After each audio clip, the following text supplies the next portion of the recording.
महाराष्ट्रामध्ये पहिली ते पाचवी हिंदी भाषा सक्तीला मार्क्सवादी कम्युनिस्ट पक्ष, वेगवेगळे विचारवंत, बुद्धिजीवी आणि इतर पक्षांनी तीव्र स्वरूपात विरोध केलेला होता।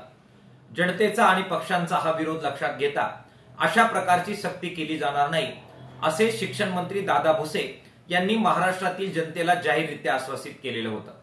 मात्र आता शुद्धीपत्रक काढून 20 विद्यार्थ्यांची अट पुढे करत मागील दारानं का होईना हिंदी सक्तीचं धोरण दांडगाई करत महाराष्ट्रात रेटलं जात आहे।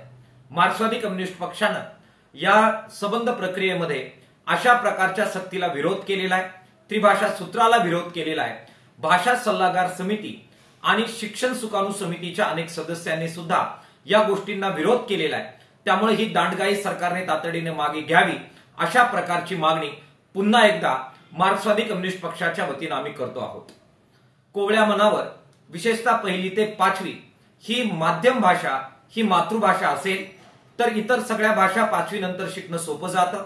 माध्यम भाषा, मातृभाषा एकच असेल तर इतर विषयांचं आकलन सुद्धा मनोवैज्ञानिक पातळीवर करणं हे शास्त्रीय असतं आणि ते सोपं जातं। हे शिक्षण तज्ञांचं मत हे राज्य सरकारने विचारात घेण्याची आवश्यकता आहे। महाराष्ट्रात आणि देशात ज्या विचारांची सरकार आहेत त्यांना या देशामध्ये एकारलेपणा आणायचा आहे।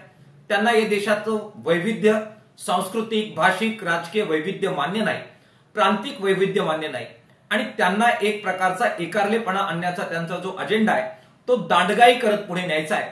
त्याचाच भाग म्हणून महाराष्ट्रामध्ये हिंदी सक्तीची केली जाते। अशी सक्ती त्यांनी करू नये। हे संविधान विरोधी कृत्य आहे, ते त्यांनी मागे घ्यावं आणि विविध भाषा, विशेषतः मराठी भाषा आणि मराठी संस्कृती याच्यावर घाला घालण्याचं कोणतंही पाऊल हे राज्य सरकारने उचलू नये। त्यांनी ते उचललं तर मार्क्सवादी कम्युनिस्ट पक्ष संबंध महाराष्ट्रभर याच्या विरोधात रस्त्यावर उतरून तीव्र आंदोलन केल्याशिवाय राहणार नाही। ती वेळ मार्क्सवादी कम्युनिस्ट पक्षावर सरकारने येऊन देऊ नये अशा प्रकारची मागणी आमच्या मार्क्सवादी कम्युनिस्ट पक्षाच्या वतीने सरकारकडे आम्ही करत आहोत। लोकशाही मराठी ऐका, पहा, जागरूक रहा।